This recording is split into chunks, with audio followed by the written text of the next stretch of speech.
All right, I'm not sure if this is actually streaming live yet. I'm waiting for it to show up. Yes, it is. Excellent. Okay. Let's see. So I left off on the last live stream with this generator going on, and it basically just producing a bunch of cubes and putting them in random sequence, and it's got a camera that kind of follows it around.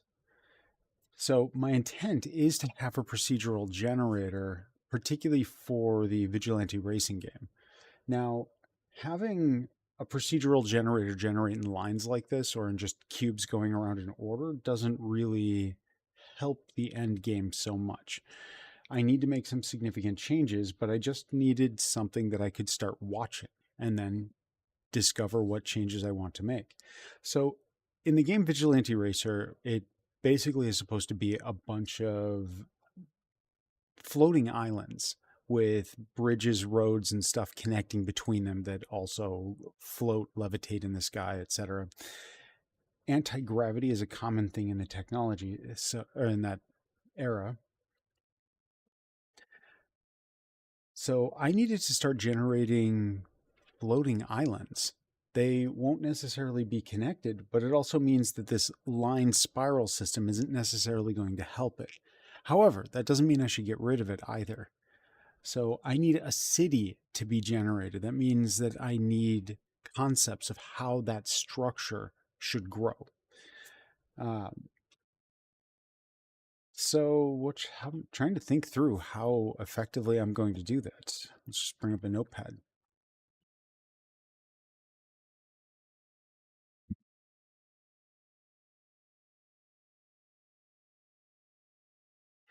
All right, so island generation. The island generation, different biomes in this case, will have different styles that affects what type of prefabs, what generation styles we create, what shapes, comma, not just the shapes, but the generation algorithm itself.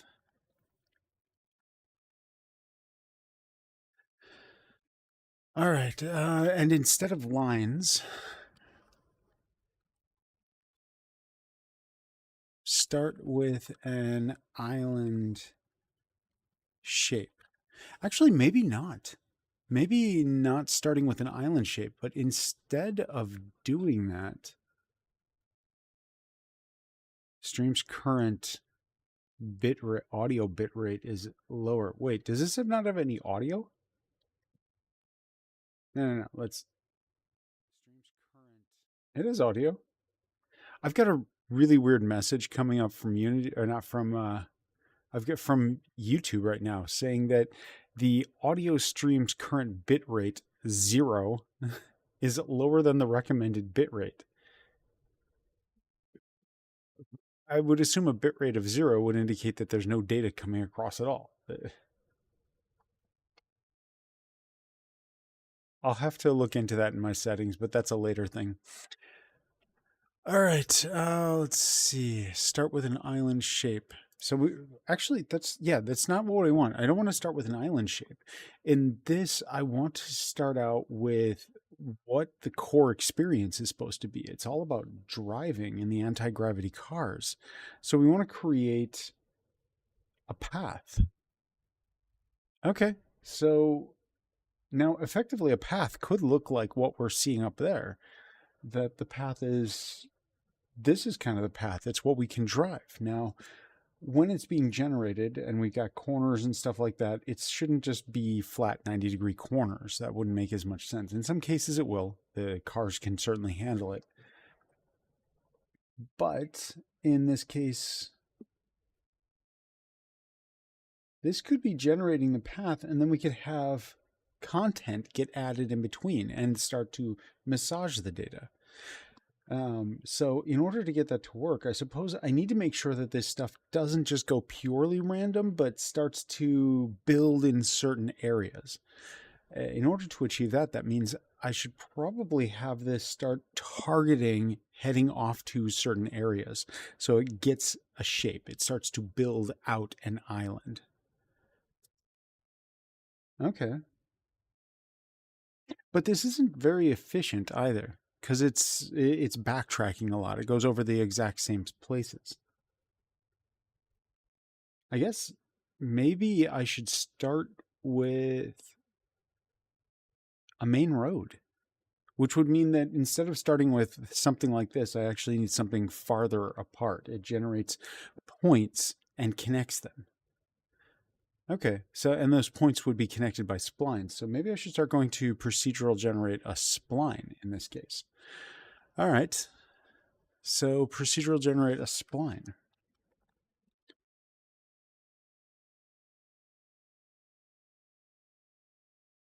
Also, should I pull in Unity spline tools for this?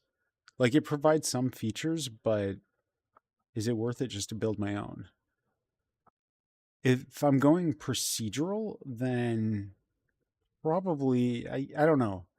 It's kind of nice having their support their classes to build off of there. But I usually find myself having to kind of hack through their code anyway to get it to do the things that I want to. But then again, I haven't seen it in a while. Maybe it's actually improved. Okay, let's go over to Package Manager. And inside of here, I want Spline Tools. Once that actually updates. Oh, there we go. Now, do we have Spline? That's not in this. Not updates, my assets. Unity registry. Spline. There we go. Well, 2.84. Okay, it's had updates very recently. Yeah, let's check out what it's got. I'll add this to the repository.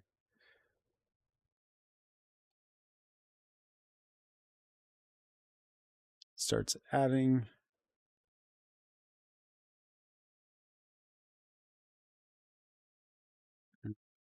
Time.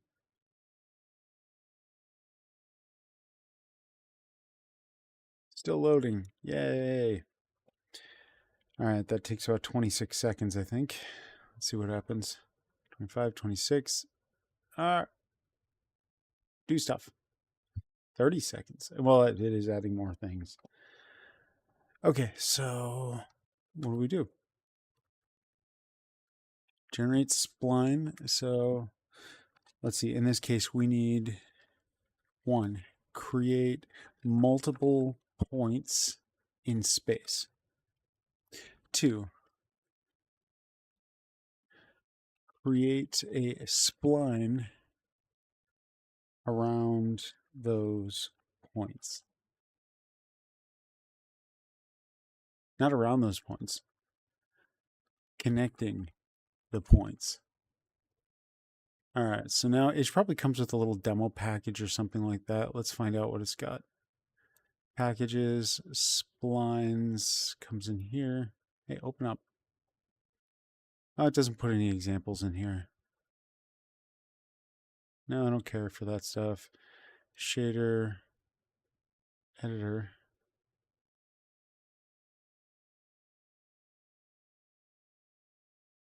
Okay, runtime, we've got a large number of items in here. Spline, so we create a spline. Well, let's go ahead and create one manually to begin with. So let's go over to scene, and I haven't used one in a while. The last time that I used it, I had to add the spline script to an object. So let's start with that. Create empty, sure. And now from here, let's go create spline. Okay, spline container, I assume. And now, do we get the spline tools? That was a part of this before. Expand that out. Closed. Closed means that it connects to it loops back to itself. Now, I had a problem with some of its generation tools in the past where it wouldn't automatically connect that. It would base it off of the width of the actual meshes. And so if those didn't line up, it wouldn't do anything to adjust or stretch that to make sure that it scaled to suit. It would just leave a gap. And I wonder if that's fixed now. Okay, use the spline edit mode in the scene tools. Okay, there's a... Oh, cool. This is a new feature. I can switch this system. I haven't done any tool editing with this one, so that's new to me. All right, we got the spline. Now I want to create a new point. How do I do this? List is empty. I have to generate a new spline. Sure. One knot. Okay, great. We got one. Now let's... Interesting. Okay, now how do I add a new knot?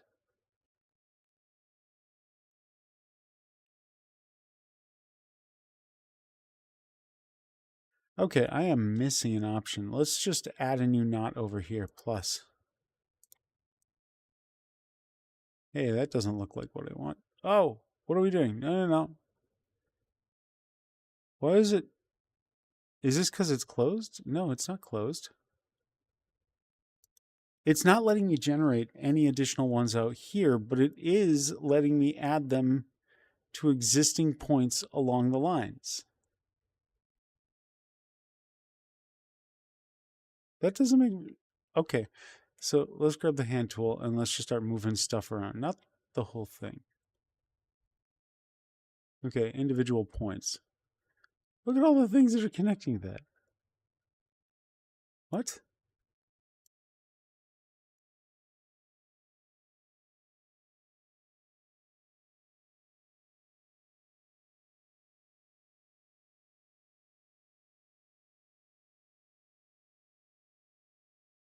Okay, well, they certainly are showing how the splines can connect to each other. Now, can I generate new splines? See, this is just adding something.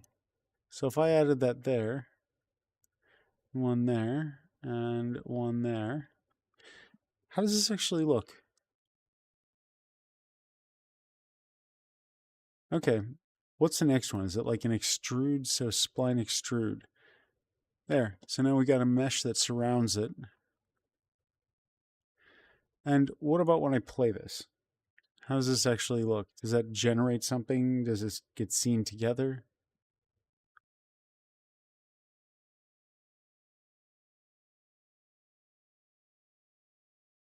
Oh, that thing's pretty small. Or it's far in the background. Let's go ahead and modify this. Put this object back over to 0, 0, 0, and let's focus on this object F. Cool. Now we're going to scale it up to 10 by 10 by 10. Sure. And now let's zoom out a little bit more and hand tool.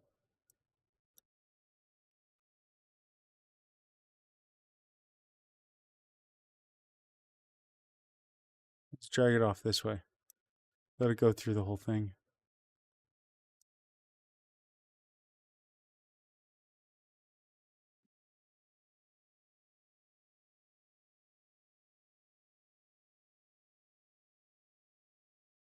All right, now let's save it and play. So this just generated a spline by putting these knots in their places, but effectively we're going to be doing the same thing. We'll be doing this part manually. We'll be doing it through code. So automatically, I guess. Okay, so now we've got that running through, and we've got this large spline that's in place.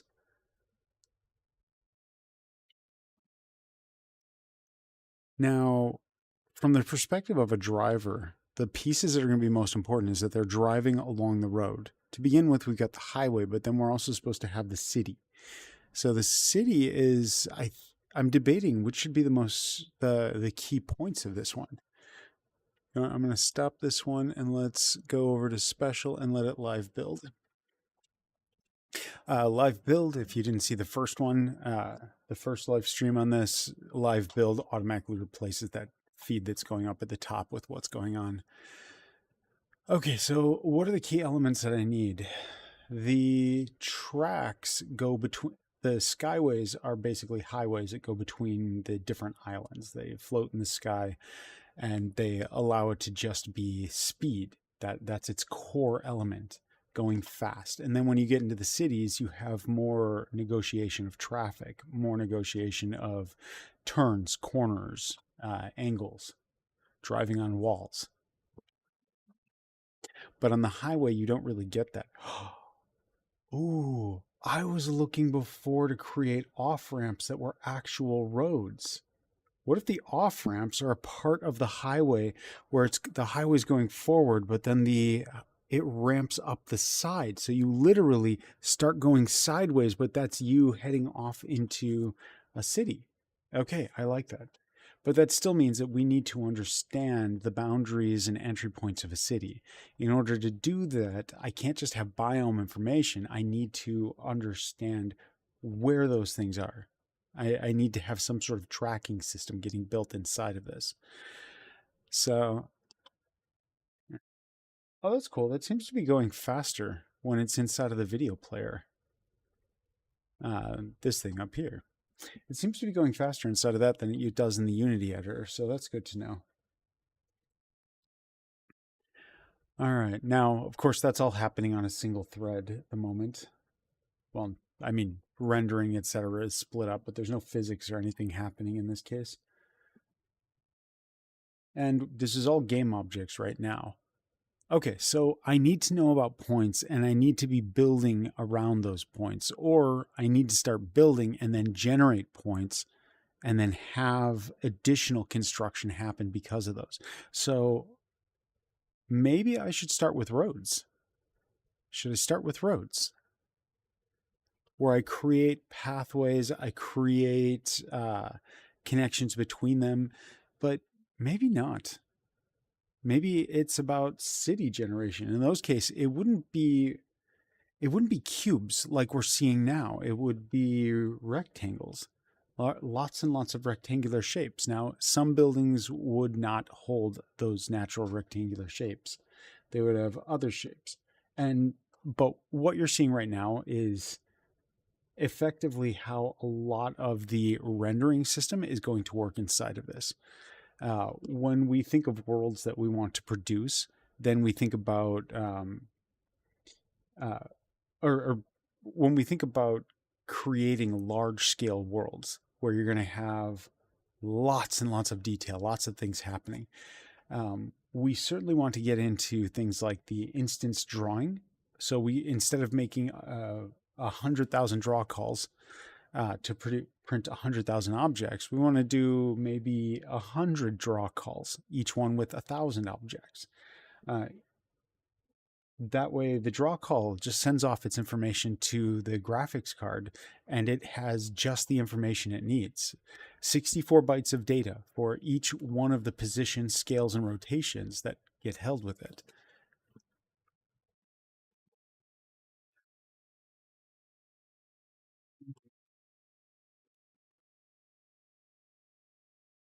And in that case, then we'd probably be producing chunks of this stuff at a time. Well, I guess the only thing we can do is start to actually build something that starts generating one of these. Island. We're going for an island first. So island is more city focused. And we can, because it's cube based, we can actually just start with a huge block of cubes and then remove things.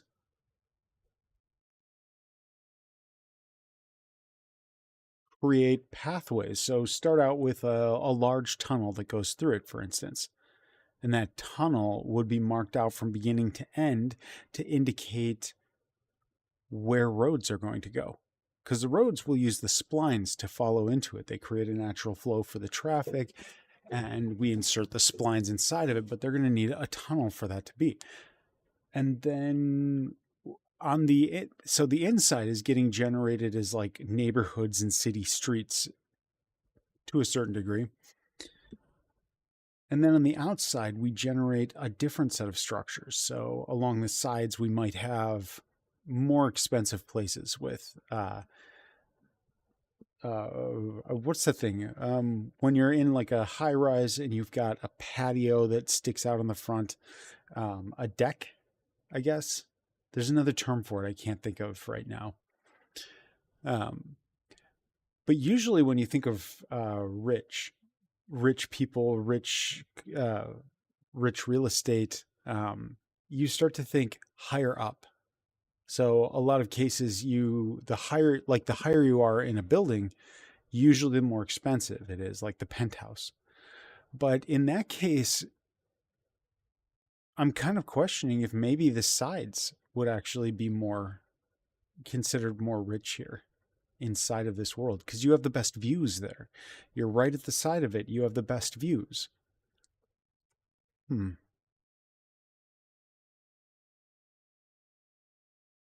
Because you don't normally need to see over. You're already on a floating island, so you've got a great view as long as you're at the sides. I guess it'd be like waterfront. So when we're talking about procedural generation or design in general within this game, then having it closer to the air, to the surface of the island, the surface of the floating island means that you are at waterfront property, like we would view it now. Waterfront property is predominantly more expensive, but then so are the high rises. But then in both cases, it's kind of about view, your view of the water, I guess you would say. All right. So what does the generator change?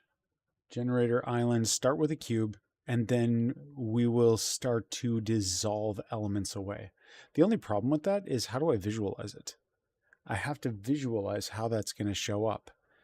I guess I could generate that by putting in connectors. So instead of cubes being generated, I generate a group of splines. I'm pointing towards that thing. Okay, come here, video feed. I'm going to do this. Ah, there I am. Now I'm pointing towards the screen that I want. Okay, yeah, right up there. Now, what do I got? That thing. If I start to generate these at various points, that gives me information of what I want. It doesn't need to be an actual spline, but I do want the lines to show up. So these could be raycast draws for now. All right, let's do that. Quick script on this. So scrolling up to the top, and I'll just add a script to generate these on the fly. So now I need a script. And what are we going to call this? We're going to call this city streets.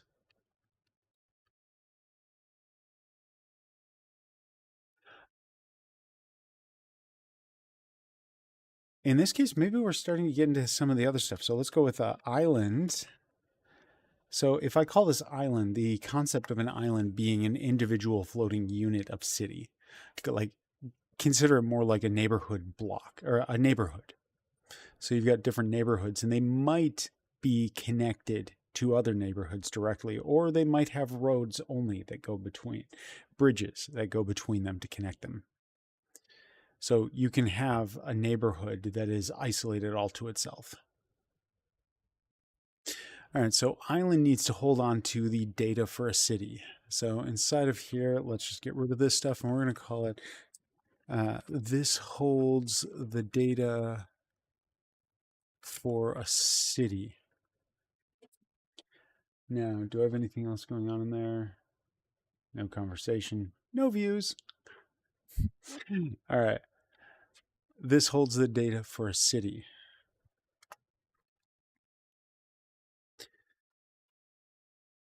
So for procedural generation, this shouldn't actually hold anything itself. It should only hold the data it needs, which in this case to begin with, we don't need a lot of data. We've got different sets of data we need. So to begin with, is there a block at all? Is all we need to know. Because we don't need to register all of the blocks. We're not going to be rendering all the blocks. We just need to know which ones have stuff. All right, so if we talk about a byte is broken into 8 bits. So we could say for one position, we have a byte that gives us 8 bits of information, and we could mark off 8 of those spots. So we could do 4 by 4. 2 by 2. So 2 by 2 by 2. So if we have a square of blocks that are being held, then that is 4 of those being used. Now, as soon as I go up from there, then we're going to 3 by 3, which is 9, but then going up to 27. Wait a minute, 27. That would put us under 32, 4 bytes. And 27 would be a 3 by 3 by 3. That works much better because I can hold on to that much data really easily. Now, if I did 4 by 4 by 4, then wait a minute, isn't that 64? I feel like I should be able to do math better, but I'm going to bring up calculator. So 4 times 4 times 4 times 4. No, 256. All right, so the bit size on this system holds 64 bytes on a cache line. And so if I could keep it at 64, that would work better. All right, so now I'm not talking about that. I'm talking about bits, how many bits I use. So on a 64-bit system, then I can use 64 bits for an actual field, but I can go higher than that too.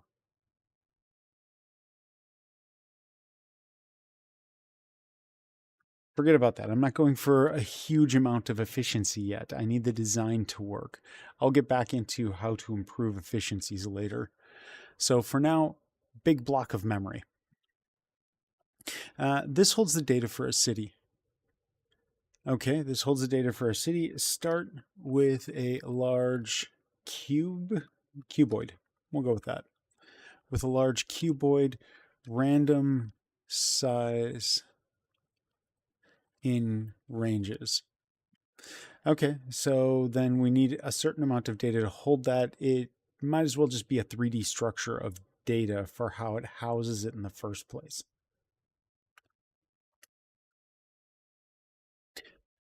Public. And what kind of stuff, what kind of fields do we need in here to manage that? Public float, we need dimensions. So bigger and small minimum maximum ranges. All right, so public vector 3 min ranges equals vector 3.1. I'm going to have to set the values in there anyway.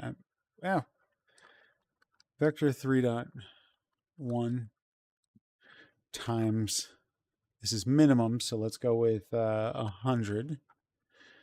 And then public vector 3 max ranges equals vector 3.1 times 1000. Okay. So this is my initial ranges. That means I could end up with something that's going to be 1,000 by 1,000 by 1,000. So we're looking at a 1,000,000 cube instantiation. That would be horrific. In that case, I think what I need to do is consider, well, okay, so this is going to be more performant. I could go 100,000 and be fine per block. But or at least not see, at least not likely break frame rate from it.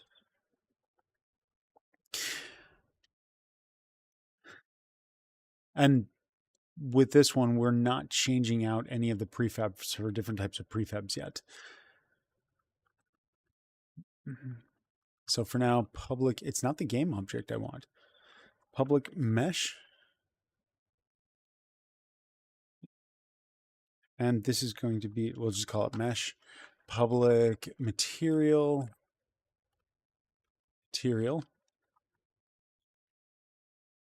Okay, we've got the mesh, we've got the material, we've got the ranges. This can hold up to 100,000, 1,000 by 1,000 by 1,000, which means that when we're building this, if we want the instantiation to actually be quick, then we have to limit that down to 100,000, which means that we should do enough generation on this that it drops it down from 1,000,000 to 100,000. That should be our target. So let's do this. I'm going to add another range in here. So public float min island mass equals smallest island mass in the cubes. Let's say that that is 10,000. 10 times 1,000. I like writing it out this way because I can't put commas in the numbers, so I can actually see how it breaks it down in larger numbers. Public float, when it compiles, that's going to be a compile time constant, so it should just turn this into 10,000. Max island mass equals 100 times 1,000.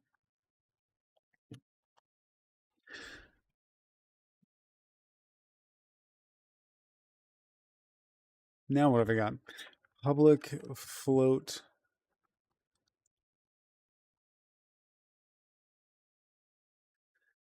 So we've got the island mass. We know we want to be able to generate it. Let's see. We're going to need some random point to decide when to generate it. If I put a checkpoint in here, a function that checks, can we generate the island yet? Then, no, I need to hold on to the data. So I'm going to need to store the data that actually holds it. Now, if I am using blocks of,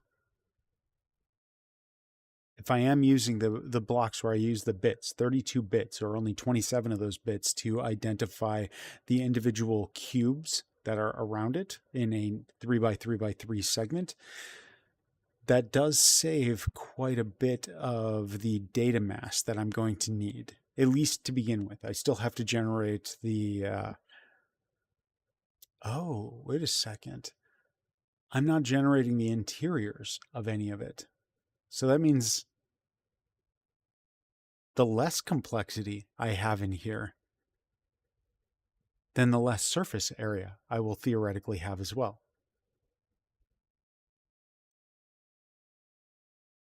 Interesting. Okay. In that case, I'll just have it generate a cube to begin with, but I need to write an algorithm that's going to keep the inside empty. Oh wow, that top thing is really getting built up. Interesting. It's getting slower though, because it's all based on cubes right now. All right, so in this case, I need to start generating this stuff. What if I started putting in a chunking system? Because in order to keep any form of efficiency on this, I need to have some kind of chunking going on. And I also need to get it to stop storing this in prefabs like it's doing right now. So instead of an island, I'm going to start generating a chunk. Okay. Now the chunk in this case, normally when you think of a chunk, you think of a chunk as like it's going to cover a square region and fill in everything that's within that. I don't view it that way. If it's important that for instance, in this case, I'm not changing the world as the game happens. There isn't an editor in game for it. I mean, there might be, but that's a different story down the road. So the player can't change the game while the game is in progress. That means I don't need to know any of the information about what was inside, in between all the blocks. I just need to know what the surface is. And I haven't done an algorithm to fill that in. I mean, it's easy enough to do from a 2D perspective. Okay, so effectively, to begin with, I would know that all of the cubes, I could just be going through all of the cubes manually, but when I check a cube, I need to check to see, is the cube above me set? Is the cube to each of the sides set? And is the cube below set? And if it is, then I am not to be included. Got it. So when I'm actually producing it, I have a separate array. Here's all of the blocks that are going into the final one. And as I'm processing it, I'm going to make a large array to store this information, or chunks as I go. And I don't really care about breaking that up by position. I will start storing that chunk information to be, yeah, I could do that, which I'll still need chunks in that case. Oh yeah, but in this case, the chunks can be a larger region of space, and it'll be defined by a type of prefab instance that's going to go into it, which right now is only one, so I don't need to care about that too much. But I do care about chunks. Now, what time is it? Do I have time for this? No, I'm going to go in. It's like midnight 30 right now. And I will come back to this tomorrow, but let's put some notes in here. Start by one. We need to only fill in, generate for the outer shell. Okay, we need to only generate for the outer shell.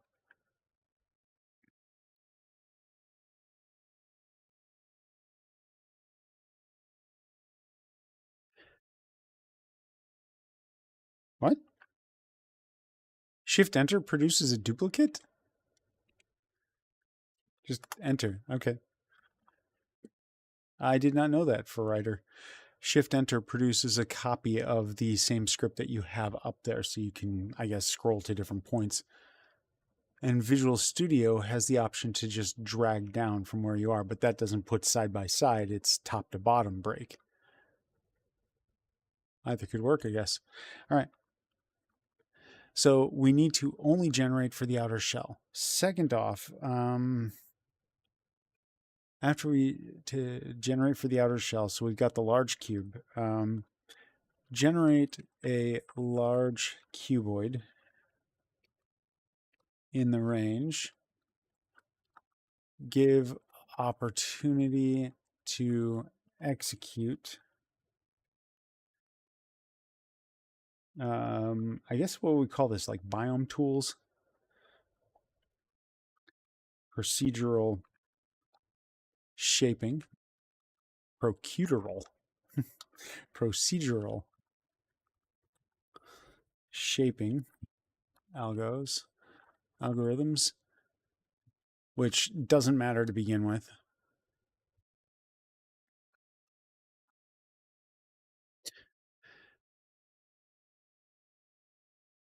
So after that would happen, then we only need to generate for the outer shell. This line comes after this point.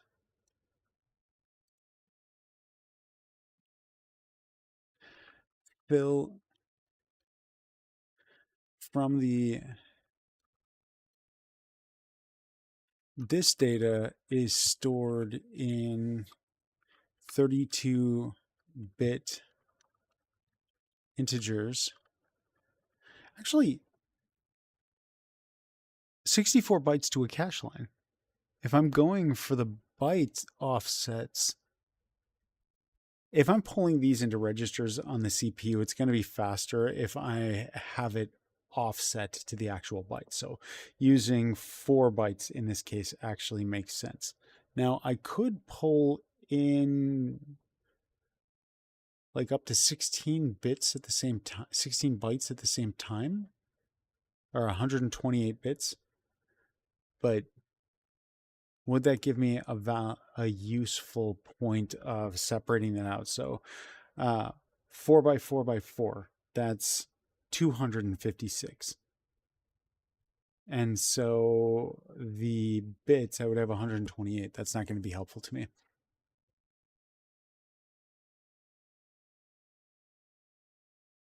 So 3 by 3.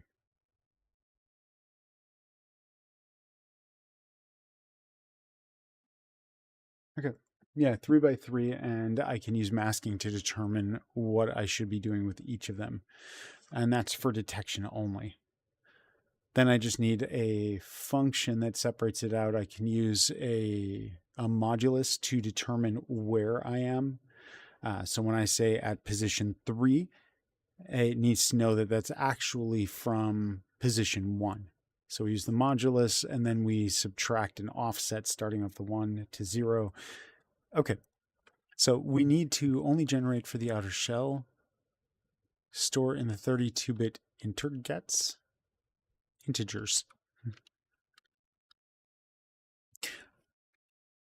Using 27 bytes for 3x3x3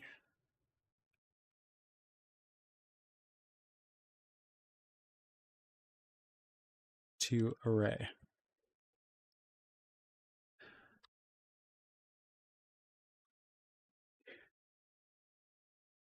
Create chunks of data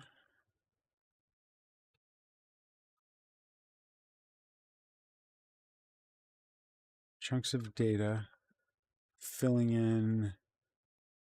I guess I don't need the algorithm to be too efficient at this point in time. That's a common stopping point I have to back off from. All right, create chunks of data filling in, do I want the chunks of data yet? No, to begin with, no chunks of data. I'll just have one large massive array. So to begin with, assume a 50% array size for, what was this one? Matrix 4x4s. Because while I'm using 4 bytes to be able to determine 27 cubes, the matrix 4x4 is going to require 64 bytes to determine 1 cube. And so its array size and what it holds in memory is going to be pretty massive.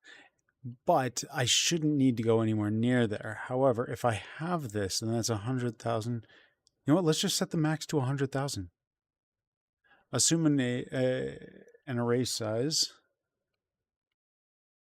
for matrix, assume 100,000 array size for matrix 4x4 resize at end of processing.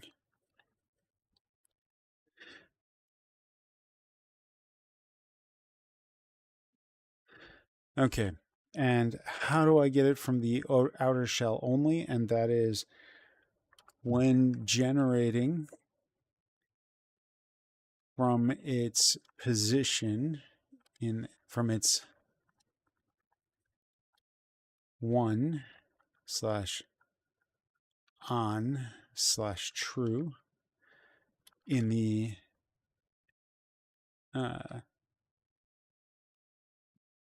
in 27 bits.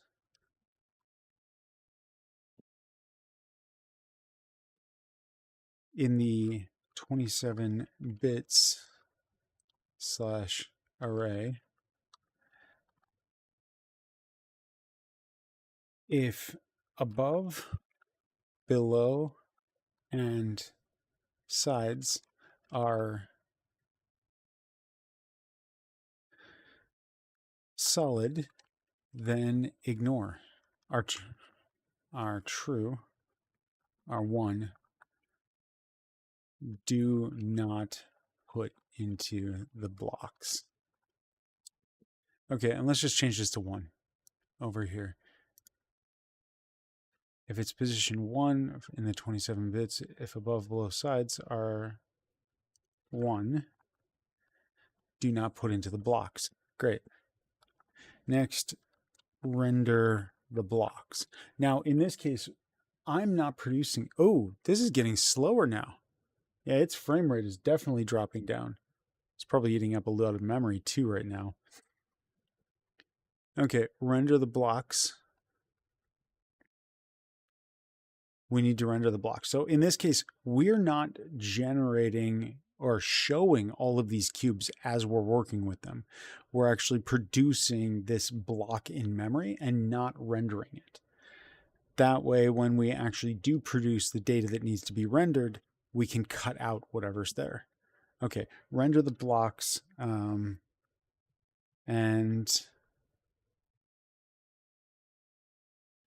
after